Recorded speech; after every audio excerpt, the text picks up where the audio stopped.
Notice from the Foundation Historical Continuity Committee. The following file has found to contain a large number of inaccuracies in relation to the currently modeled historical progression. Through collaboration with the Temporal Anomalies Department, this has been confirmed to be the product of the retrocausal anomalies described herein. Progression of events described below can be confirmed to have happened in one or more previous historical progressions with 98.6% certainty. SCP-5715. Containment Class Keter. Disruption Class Emitter. Risk Class Notice. Level 4 Secret. Special Containment Procedures. As there exists no means of preventing SCP-5715 events, containment efforts are instead focused on documenting any alterations caused by SCP-5715-2. To this end, Temporal Site-02 is to house a data center capable of storing multiple Foundation database backups. These backups are to be continually updated to ensure minimal loss of information between SCP-5715 events. Temporal Site-02 has been outfitted with tachyon flux monitoring systems, TFMS. The TFMS measures tachyon concentrations within our baseline reality to determine if an SCP-5715 event has occurred. Following the detection of an SCP-5715 event, the TFMS will automatically initiate Protocol Veritas. SCP-5715-1 is to be housed at Site-17 within a standard humanoid containment cell outfitted with a Mark I EXACS device. SCP-5715-1 is required to see an on-site psychologist weekly to ensure their continued psychological well-being. To prevent retrocausal tampering, all information relating to SCP-5715 is to be stored within Temporal Site-02's private database and may only be accessed through select terminals with ISOCOM functionality. Isochronous Communicator, technology developed to allow for synchronized communication between parties in isolated timeframes. Description: SCP-5715 is a recurring phenomenon in which universal tachyon flux will cease, effectively halting the flow of time. The interval between subsequent events is seemingly arbitrary, with no determinable factors able to prompt or delay the onset of an SCP-5715 event. Additionally, a lack of any preemptive signs means SCP-5715 events can only be confirmed after their occurrence. Thus far, the only consistent means of detection is verification from SCP-5715-1 or data analysis done by Protocol Veritas.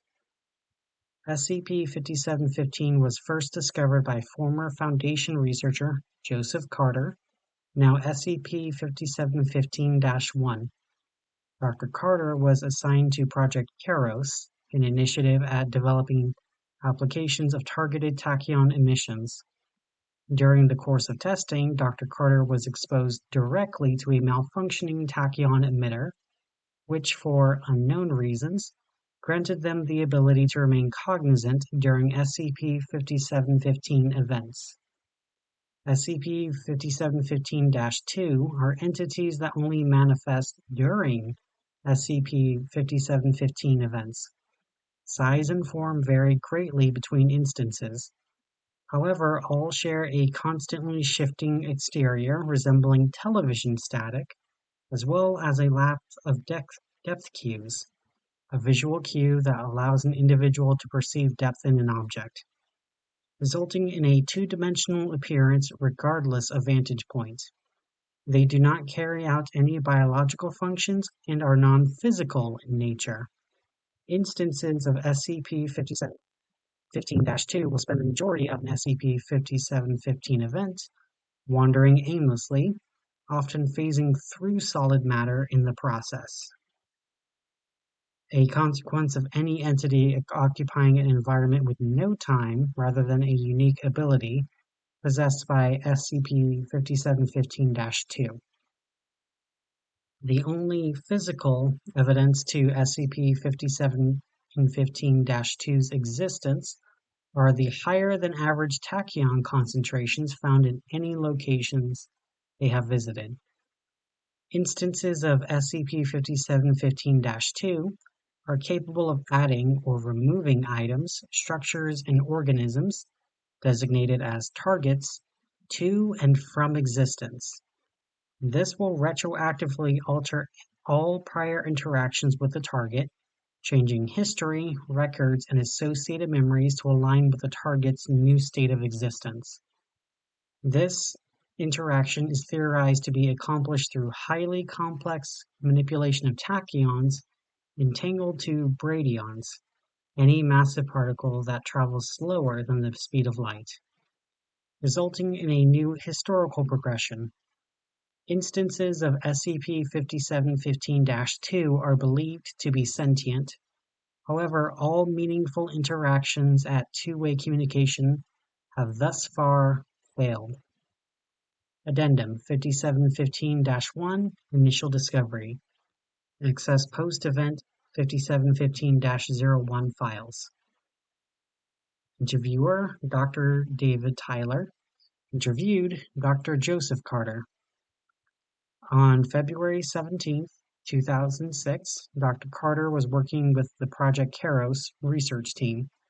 During preparations for planned testing, Dr. Carter was exposed directly to an active tachyon emitter and was seemingly teleported across Site-17.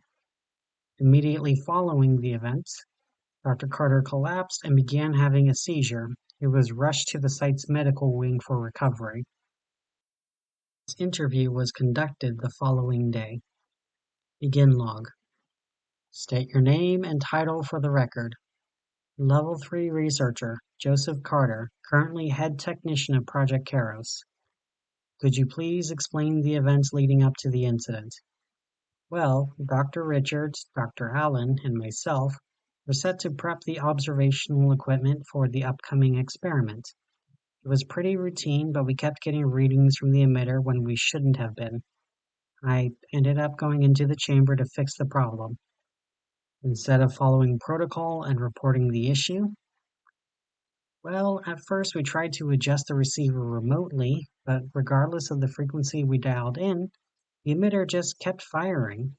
The tachyon levels were weak enough to be harmless. Also, as head technician, I would have had to be the one to fix it either way, so yeah, I just went in. And this is when the incident occurred? Yes, one moment I was standing in the testing chamber, and the next I was on the other side of the site with my head screaming at me. So, the emitter teleported you across the site? That's what I thought at first, but once I could think clearly, I realized I had memories that weren't there before. It still hurts when I try to think through it all, but I definitely remember seeing the others frozen in place. I was trying to get their help, but nothing. I remember running, looking for anybody who wasn't frozen. Then everything around me started moving again, and I got hit with the worst headache of my life. Interesting. Well, I suppose that covers everything for now. You will be temporarily relocated to an isolated domicile and scheduled for regular testing through the next 2 weeks to ensure that no anomalous phenomena persist. After which, you will be permitted to return to your work. Understood? Dr. Carter remained silent in apparent contemplation. Carter, is that understood? What? Oh yeah, sorry. It's just that I was supposed to see my daughter this weekend. Unfortunately, that will have to wait. I'm sure she'll understand. Right. The incident was initially classified as Extranormal Event 32983. Dr. Carter was placed in temporary containment for testing and observation. Following Event 5715-02, this was reclassified as Event 5715-01. Access post-event 5715-02 files. Interviewer, Dr. Molly Langman. Interviewed, Dr. Joseph Carter. Forward. On February 25th, 2006, security footage of Dr. Carter's isolation unit captured him seemingly teleporting across the room before collapsing. He was once again taken to the site medical wing for treatment and recovery. Containment specialist Molly Langman personally volunteered to conduct this interview, citing her experience working with Dr. Carter on multiple projects as a valuable asset in ensuring his cooperation. Begin log. So let's get started. Well, first off, they wanted to know what you were thinking about when it happened. They're probably trying to see if anything has a thought-based trigger or something. Joseph? They're gonna lock me away, aren't they? You know, that's not really for us to decide. Look, I can't say for sure what will happen, but I know cooperation makes this go a lot smoother. I mean, best case scenario, we figure out how to undo this mess. Even if that doesn't work out, you will probably get some say in what they tell your family, but I can't guarantee any of that if you don't talk to me.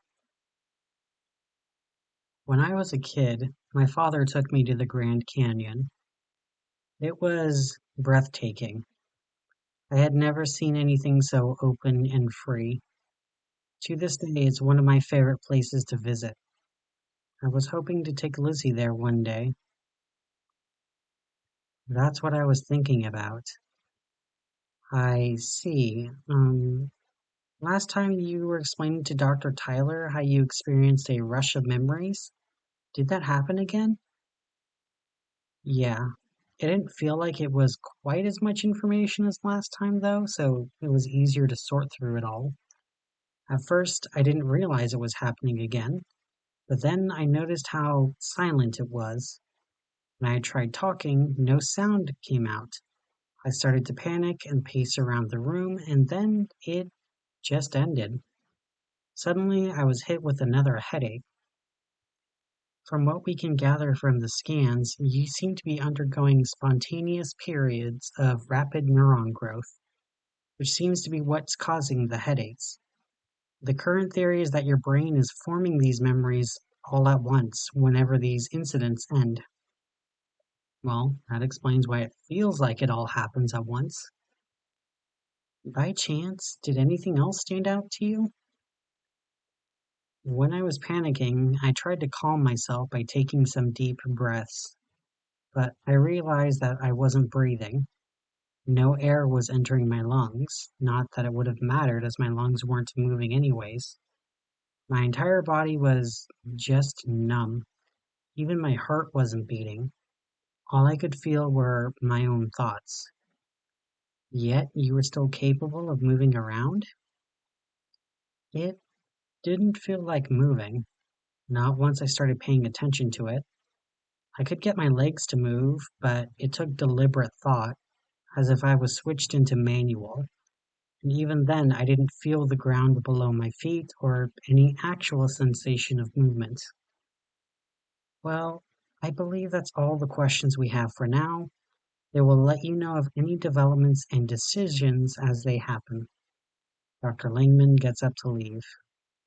And Joseph, there's still a chance that if they can fix you, they can use amnestics to let you be with Lizzie again.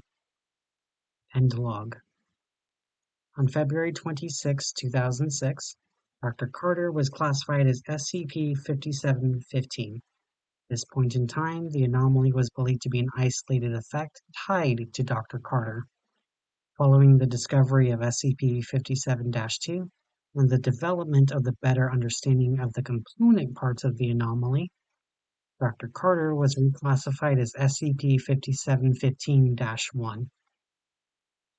Original containment procedures are stored within Temporal Site-02's database and may be accessed with Level 4 5715 clearance. Note: Dr. Langman was unauthorized to make the claims she did at the conclusion of the interview. However, as it had a markedly positive effect on SCP-5715's willingness to cooperate with the Foundation personnel, no actions were taken to reprimand her. Addendum 5715-2 Discovery of SCP-5715-2 Access Post-Event 5715-07 Files Interviewer Dr. Andrew Wittenbrook Interviewed SCP-5715-15 Forward on 04/07/2006, SCP-5715's anomalous abilities activated while they were in transit between their cell and a testing room. They were later found hiding underneath a table in the site cafeteria. What exactly happened? Was this event as particularly long as last time? No, it wasn't anywhere as no long. It's just SCP-5715 falls silent. Please, continue. I saw something. What do you mean? When I realized that another event had started, I looked around the hallway, and right on the back wall was this blotch of... It looked like static. At first I thought something was wrong with my head, some weird side effect of the headaches, but then it moved. The static started spreading? No, it was more like it was emerging from the wall. At first I thought it was fixed in place, a visual glitch. But as it started to pull itself through, I realized it had volume to it. It was this amorphous blob of static, but it still looked flat. And what exactly did this blob do? It was just swaying in place in weird, jerky motions. I had no idea how to react, and I was too scared to stare at it directly. Yet I couldn't bring myself to move either. I didn't want to draw attention to myself. Me and that thing sat there for what felt like a couple of hours, and by that point I figured it wasn't gonna move, so I thought about making a run for it, but then it started to rush towards me. I ended up running through the site until I reached the cafeteria. I ducked under one of the tables, hoping it wouldn't notice me. A few seconds later, it was over, and you guys found me. I see.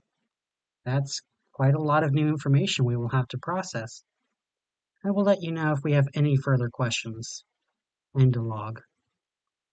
The following day, Dr. Wittenbrook admitted SCP-5715 for a series of CT scans and meetings with on-site psychologists, believing that SCP-5715 was suffering from visual hallucinations.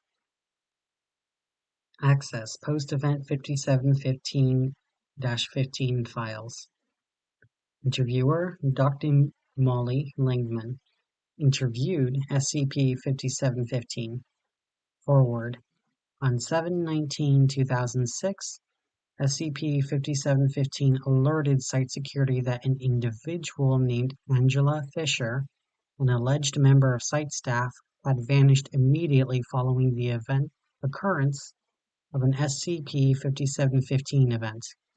Initial investigation found no record of an Angela Fisher upon Foundation employment. Upon being informed of this, SCP-5715 refused to speak further with interviewers, requesting that Dr. Langman conducted the interview instead. After some deliberation, the request was eventually granted. Begin log. So, how are you feeling? They've noted in your file that you are handling the memory rush a lot better now. So I'm assuming you also read how Wittenbrook thinks I've lost it? He worded it a little differently than that, but yes, I saw what he said. And what? Do you think he's right? I don't agree with his theory. It makes sense on a surface level, but the evidence just doesn't support it. He's arguing that the increased brain activity is causing you to experience hallucinations, yet for some reason you've only experienced symptoms whenever time freezes. Seems like he's reaching to me. Not to mention that your scans don't turn anything up. However, there's still the Angela Fisher situation. So, you really don't remember her. I'm sorry, no. Could you tell me about her? I didn't know her all that well. I'm pretty sure she worked with humanoids, though that's not all that surprising considering we're at Site-17. Her work didn't have much overlap with mine, but I do remember a couple of years back she had to consult with some of our people about some assignment of hers. Not that any of that matters, it's not like you'll suddenly remember her. Well, no, probably not, but the way I see it, there are some important options to cover. First, could be that Wittenbrook is right, and the time stops really did mess with your head. Second would be that Angela has gone anti-mimetic on us, which leaves some very important questions, such as why you can still remember details about her. And perhaps the most important option to consider, Angela did exist, but now she doesn't, as in a localized CK event. It's a possibility we should look into, too. Assuming your memory wasn't affected, we may be able to find a discrepancy between what you should know and what you actually know. We should also check my work history with the Foundation. If the restructuring was retrocausal in nature, as I'm starting to suspect, it's very likely there are now differences in the history of people who have interacted with Fisher. I'll request the files and some other materials so we can get started. On 7/19/2006, Dr. Langman initiated an official investigation into a possible C-class restructuring event related to SCP-5715. Dr. Langman requested several devices from Dr. Anastakos, the head of Project Keros, and control over the containment procedures of SCP-5715 for the duration of the investigation. All materials as well as permission to conduct tests on SCP-5715 were approved. However, control of containment procedures remained under Dr. Wittenbrook. Official findings of Investigation 5715-01. On 9/3/2006, the following message was sent by Dr. Langman to Site-17 Director Weathers, as well as Dr. Anastasakos.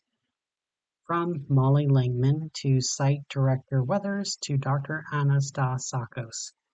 Sent 9/3/2006.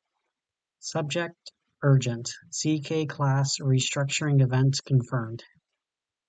Having concluded my investigation, I can now confirm with utmost certainty that a CK Class Restructuring event has transpired. You will receive my full investigation report upon its completion. However, due to the nature of my findings, I have elected to send a summary in this email, as I believe it is imperative that this information reach High Command as quickly as possible. Initial interviews with SCP-5715 turned up several discrepancies between recorded history and the history SCP-5715 remembered. Notable examples of events not correlating to recording history include the existence of a Foundation employee named Angela Fisher, the start of SCP-5715's Foundation employment in 1996, records show 1999, SCP-5715's assignment to a project centered on studying retrocausal loops. Though such studies have been conducted by the Foundation, our records do not show that SCP-5715 participated in them. The assassination of U.S. President George W. Bush on 5/10/2005. Though the majority of these discrepancies could not be confirmed to have been true through interviews alone, it is of note that SCP-5715 knows accurate personal information about Dr. Chance Johnson, a former Foundation researcher who retired in 1998. According to SCP-5715, Dr. Johnson acted as a mentor and friend upon their joining of the Foundation. Our records would suggest that these two never met, and that SCP-5715 would not have access to this information. Beyond this, we are able to find quantitative proof to the existence of the creatures observed by SCP-5715 by using tachyon counters provided by Dr. Anastasakos. We created an array of detectors spread across Site-17. SCP-5715 noted that the location of these entities during the latest event. This information was then overlaid with the tachyon counter array. It was found that tachyon counters in close proximity to the creatures were detecting tachyon concentrations at least 10 times the average. However, the most significant evidence found in support of a CK-class event was acquired as files kept at Temporal Site-01. Access to the site's catalog was requested in order to find files that aligned with SCP-5715's version of history. Due to SCP-5715's previous status as a member of Project Keros, files relating to their work may have been housed at Temporal Site-01. A quick search found that these causally isolated records corroborated SCP-5715's claims.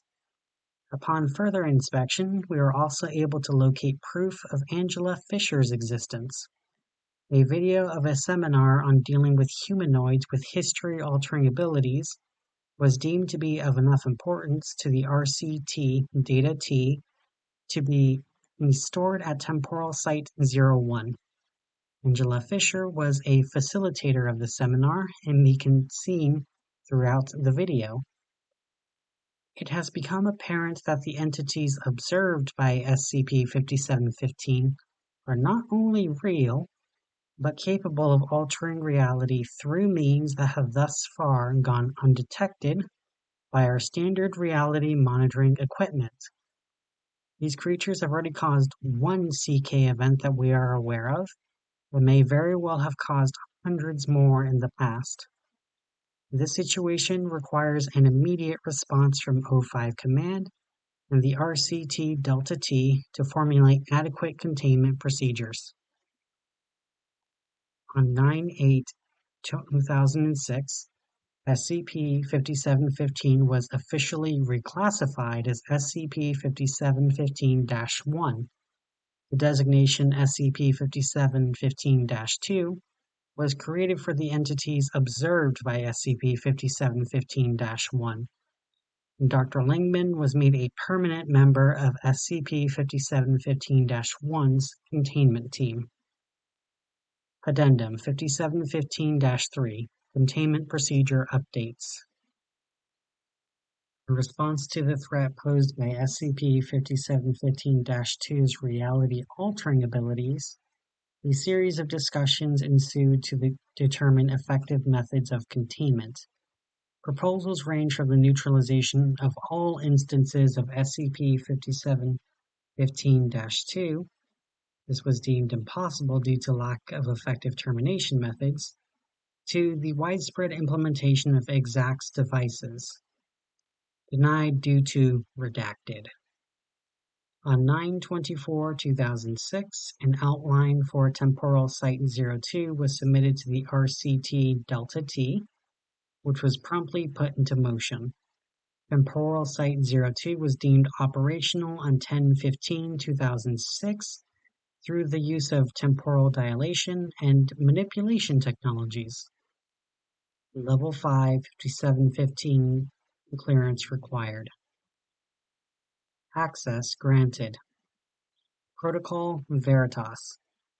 Protocol Veritas acts as the primary method of confirming an SCP-5715 event, as well as the best method of identifying any alterations caused by SCP-5715-2. This was achieved through the comparison of the most recently available backup stored at temporal Site-02 in the current database. Any unaccounted for differences found between these iterations will result in the declaration of a CK Class 5715 type restructuring event. Following confirmation of an SCP-5715 event, Protocol Veritas will continue to scan and compare the two iterations of the database in order to find all new, altered, and erased SCP files. New files require no alteration or further action. Altered files will be reviewed and edited to incorporate as much accurate and relevant data as possible. Erased files will undergo review by Level 5 5715 personnel or O5 command. In cases of high priority, to determine the feasibility of re-establishing containment. In the event that an anomaly is still extant, containment efforts will be reenacted as soon as possible, with records of its discovery being updated to match the new historical progression. SCPs found to be non-extant will remain unaltered within the database.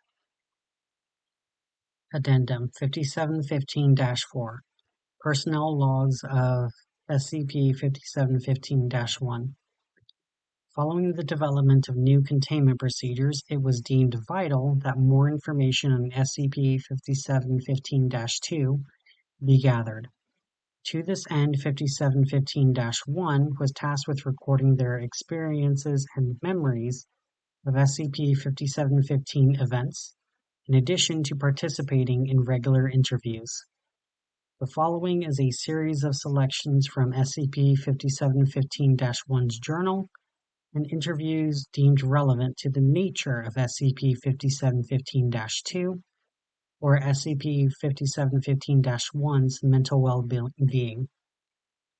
Access Journal Entries Section 1, October 2nd, 2006 through November 15th, 2006. October 2nd, 2006. So, I've been officially tasked with keeping a journal of the SCP-5715 events. I've never really been one to keep a journal. It's always felt weird putting unfiltered thoughts on paper, but it's better than just sitting around not doing anything. Who knows, maybe learning about SCP-5715-2 is the key to getting me back to normal. I guess I'll just have to wait till time freezes again to find out. Joseph Carter. October 6, 2006. Fortunately, it wasn't that long of a wait. Despite still getting headaches after each event, I think I've gotten better at remembering the details. It doesn't really change the strange sensation of only remembering your own thoughts and actions after the fact. But I do think I'm starting to get used to it. Anyway, this marks the 26th SCP-5715 event I've experienced. It felt pretty short, around 10 minutes for my best estimate, though duration is usually one of the harder things to make sense of once it's all said and done. I saw 3 instances of SCP-5715-2. I should probably figure out a better name for them. The first was only partially sticking out of the ground, so I couldn't get a look at it, but it seemed to be just sitting there. I only managed to get a quick glimpse of the second one because it raced past me, heading west for who knows what reason. I ended up going to one of the courtyards hoping to find more, and that's when I saw the third one. It was floating in the sky right next to a bird, which disappeared when time started again. Major takeaways. They seem to be free to move around in space, in whatever way they want, ignoring physical obstacles and even gravity. As far as I can tell, they can only affect things that are physically near when the event ends. Joseph Carter. November 15, 2006. The irregularity in the time between events is starting to mess with me. It would be one thing if there was a way to predict how much downtime I have, but as it stands, the uncertainty of when I'll be thrown back into temporal limbo is keeping me on edge. There have been a couple of occasions where two events happened in the same day, and one particularly awful 48-hour period that had three. However, it's been about 3 weeks since the last event, and I think that was somehow worse. I couldn't stop myself from wondering when it would happen, and unfortunately I started to wonder if it would happen at all. The event itself was fairly mundane and short. I only saw 1-2 the whole time, and it just hung out by a rock that doesn't exist now. I really have no idea what these things are trying to accomplish. At first I assumed they were malicious, but after seeing them delete a bird and a rock, I'm left wondering if they have any motives at all, or if everything they do is just random. I'm really hoping that I've missed something here. The idea of a collection of entities that alter reality for no reason at all isn't one I enjoy. Joseph Carter. Access post-event 5715-32 files. Interviewer, Dr. Molly Langman. Interviewed, SCP-5715-1. Following is an excerpt of the interview conducted on December 3, 2006, following Event 5715-32, as part of standard procedure. A full transcript can be accessed from Temporal Site-02's database. Okay, so what about the -2 entities? Did you learn anything new from them this time? You know how it took me almost 2 months before I saw a single instance? Yeah, that's probably part of the reason Wittenberg called you crazy. Well, it doesn't make any sense to me. Why is it that now I see at least one instance every time? What are you suggesting? I have no idea if I'm somehow creating these things or if they are just attracted to me. But one way or another, it's my fault. I'm the reason people like Angela Fisher are gone now.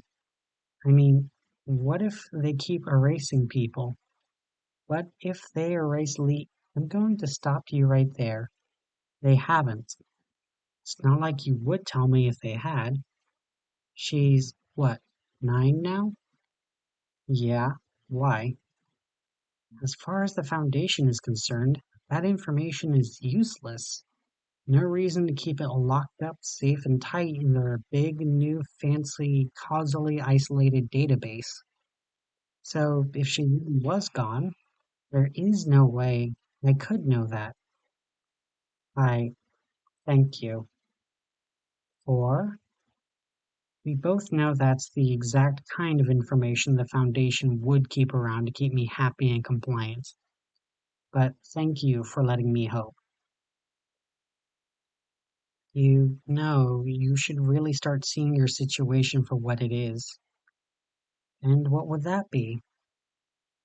These things were more than likely already messing with reality long before you showed up, getting away with it scot-free until you caught them red-handed.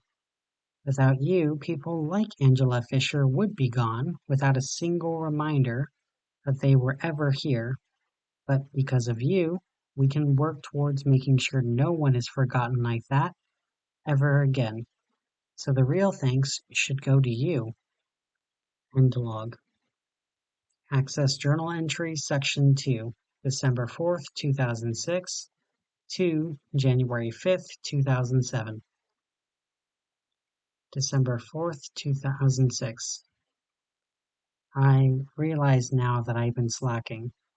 Despite knowing about these things since April, the only real information I've been able to gather is that they are fucking with reality. I'm nowhere close to determining a motive or what the hell they even are. My main priority right now is to understand why their numbers are growing. I've requested access to some of the data gathered by the TFMS. I'm hoping that we have enough basic information by now to recognize some patterns and start eliminating some theories. I doubt they will give me much of the data they collected, but at this point, they will take anything. They just need somewhere to start. Joseph Carter. December 21st, 2006. I'm still waiting for them to process my request for the TFMS data, which isn't all that surprising. It's not exactly standard procedure to allow an SCP to comb through classified information, even if that SCP helps design the prototype of the machine they're using to gather that particular information. I'm fairly certain that if it wasn't for Molly intervening on my behalf, I would have a lot less agency and ability to help in neutralizing my anomalous abilities. Despite the lack of progress on that front, something did come up that I needed to write about. I don't usually spend a lot of time observing any one particular instance of -2. I try to find as many as possible, and then I just stop paying attention to them once I note anything they are near. However, during this last episode, I decided to spend as much time observing a single -2 as possible, just to see if I would pick up any new behaviors. Maybe find something that I missed. I ran into a -2 pretty quickly. It was hovering through the hallways, but it didn't really stand out from the others in any special way. I started to follow it around, keep my eyes on it. I also started to focus in on the static. It was practically unnoticeable at first, but the longer I focused on it, the more the static started to calm. The chaos slowed, it looked more cohesive, more real. However, while the static calmed, the actual entity became more chaotic. Its shape changed rapidly as it expanded and contracted in unnatural pulses, and it moved in jerky, unpredictable motions. It looked like an animal in pain, thrashing out against my gaze. I don't know how I know all of this, but it wanted me to stop, to look away, to release it from my perception. The longer I looked, the more pain it felt, and the more I could understand and hear it. I was approaching some kind of threshold, and I don't know what would have happened if I crossed it. I ended up looking away out of fear. I can still hear it screaming. Joseph Carter. January 5th, 2007. I got the data from the TFMS last week, and I've been going through it since. Between that and the general paranoia of wondering when the next event will happen, I haven't gotten much sleep recently. Luckily, I can say that the sleepless nights have paid off. Since the tachyon counters are spread across the globe, and evidently there are even some on the moon, we can track the general movements of -2 instances by comparing tachyon concentrations between events. If I was somehow creating these things, then they would be diverging away from me over time, spreading out across space. However, we see the opposite. These things are converging towards me, slowly closing in on me from the depths of space. As terrifying as that sounds, it's actually somewhat relieving to finally know that something definitive about them. The working theory is that -2 have been around longer than I have, presumably wandering the universe, stranded in no time, messing with a world they aren't even fully a part of.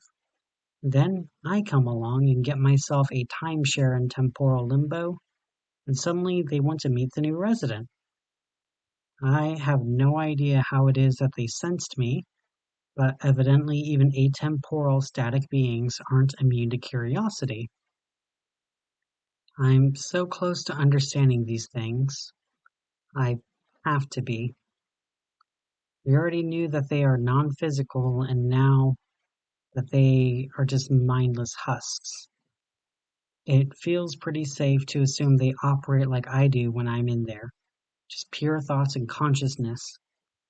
Biggest difference is that they presumably don't have a body to go back to when it's all said and done. That still leaves how they got stuck in that hell.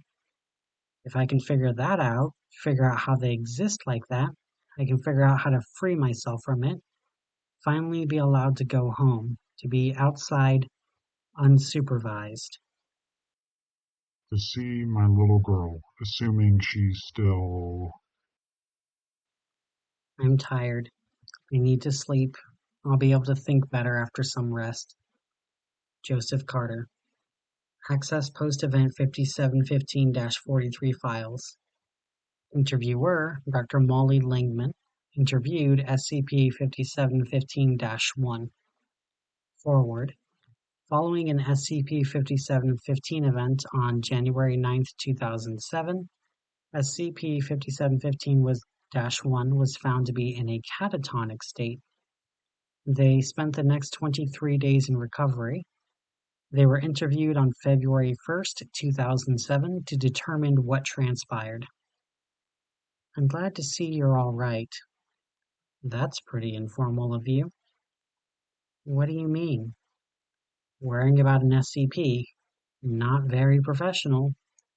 Well, you may be an SCP, but you're also my friend. Besides, it's not like you are the first anomaly who has worked with us. An anomaly. You know, I never realized how degrading that term could be, to imply that someone's state of existence is so unusual as to be considered wrong. You know I didn't mean it like that. Joseph, come on. Fine. Can you at least tell me what happened? Did you read my journal entries? Of course, it's part of my job.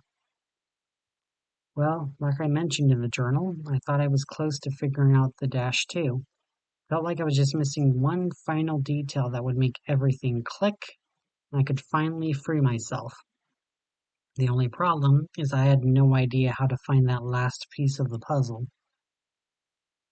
But I'm guessing you eventually came up with something? Yeah, a stupid idea I was desperate enough to try. What did you do? I realized that me and the -2s have access to one's consciousnesses, or at least there is nothing stopping us from taking a look inside. That's how they were able to sense me, and that's how I was able to hurt one just by looking at it too long. We can't affect one another physically, especially since physicality means nothing to the -2, but we can interact with one another's thoughts. So, what, you guys are all just telepathically linked? Not exactly, but if you think of the mind as a house, then telepaths are effectively breaking and entering. Usually have to put in effort to do so, but during the events it's as if all doors are unlocked and all you have to do is walk inside. So, what exactly did you do with this revelation? I walked inside. I looked at one of the things till it started screaming again. Except this time, I didn't look away. I let myself cross that threshold I was scared of last time. What did you see? I couldn't understand most of it. A combination of images and ideas that don't fit into the human mind. Memories of a world so alien to ours that even the simple things looked wrong. Concepts that don't exist in our universe, but hidden between all that chaos were emotions that I recognized. So much fear, dread, and longing. You know, they used to live normal lives, or at least more normal than the infinitesimal existence they have now.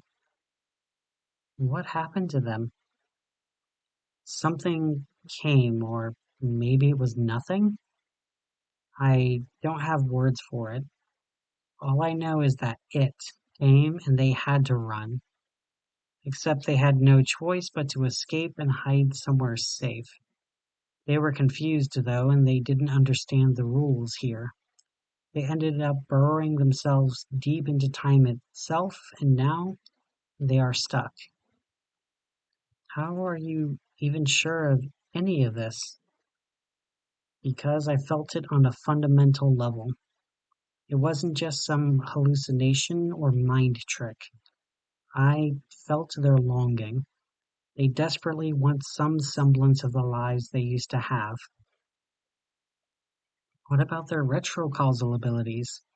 None of that explains how and why they are messing with history. They are intertwined with time. They could theoretically change it however they see fit.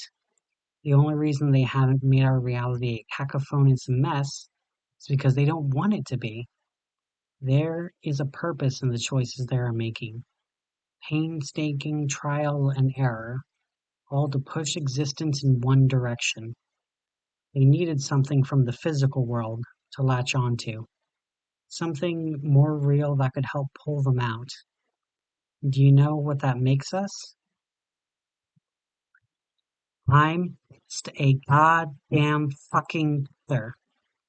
It doesn't even matter if I find a way to fix myself, because if I ever try to pull myself out, they're gonna come up with me. The only way. By this point, Agent Garland, who was overseeing the interview, deemed SCP-5715-1's aggressive behavior as a potential threat to Dr. Langman, and called in security to terminate the interview, sedate SCP-5715-1, and return them to their cell. I can become normal again is by screwing up time itself. I'm forever gonna be an SCP, living my life in a cage. I didn't even get the chance to say goodbye to my daughter. I spent years paying more attention to this goddamn job than her, and now I can't even fix my mistake. Security agents enter the room and successfully sedate SCP-5715-1, removing them from the room. I'm sorry. Following this interview, it was determined that enough information had been gathered about SCP-5715-2 to no longer warrant the aid of SCP-5715-1 in determining their origins. As such, on February 2nd, 2007, the current iteration of containment procedures were enacted. Addendum 5715-5 Further Developments. Interview Log 5715-47. Interviewer Dr. Molly Langman. Interviewed SCP-5715-1. Forward. On 07-15-2007, SCP-5715-1 requested an interview to be conducted, citing a necessary change to current containment procedures. Begin log. It's been a while since you agreed to participate in any interviews, much less personally request one. I needed time to think about things. Of course, you seem to be doing a lot better now. So what exactly did you need to talk about? You need to amnesticize me. I'm sorry, what? The Foundation needs to wipe my memories from before I became an SCP. I don't. Why would you ever want us to do that? I recently found out that, like the -2, I can phase through matter during the events. Turns out, physical obstacles don't mean much when you're just thoughts. The only thing that was holding me back before was I was subconsciously restraining myself. I could just walk right out of whatever containment cell you put me in. Why are you telling me this? If you had left, then we would have never realized. You'd be written off as another casualty of the -2. Consider it my last act of service to the Foundation. That's bullshit, and we both know it, Joseph. If you're going to try to go and get your entire life erased, at least give me the courtesy of telling me why. You're right. It would be too easy for me to just walk right out of here. Even if you guys did eventually find me, I could just leave during the next event. I'm sure they'd find very creative ways to keep me locked up eventually, but the simplest way to keep me here is to take away my motivation for leaving. Elizabeth, I could only stop myself for so long before I tried to go and see her. I'd want to tell her how sorry I am for paying more attention to work than her, to apologize for leaving her so suddenly without ever getting the chance to say goodbye, or even just the chance to tell her that I love her one last time. So the threat of me breaching containment is very real. But the truth is, I'm terrified that if I went looking for her, she wouldn't be there. But to forget about her entirely? Could you really go through with that? Molly, I spent a long time thinking this over. It's not a decision I make lightly, and I'm having a hard enough time just saying it out loud. But I have to, because I cannot spend the rest of my life fearing that she's gone. I understand. I don't see my superiors having any problem with your request, so you'll most likely be escorted to the site's medical wing sometime in the coming days to receive your amnestic treatment. Dr. Lingman gets up to leave before pausing at the door. Goodbye, Joseph. Goodbye, Molly. End log. In line with the Ethics Committee Mandate number 17839 on the amnesticization of humanoid anomalies, SCP-5715-1's request was granted. They were provided full amnestic treatment on 7/17/2007.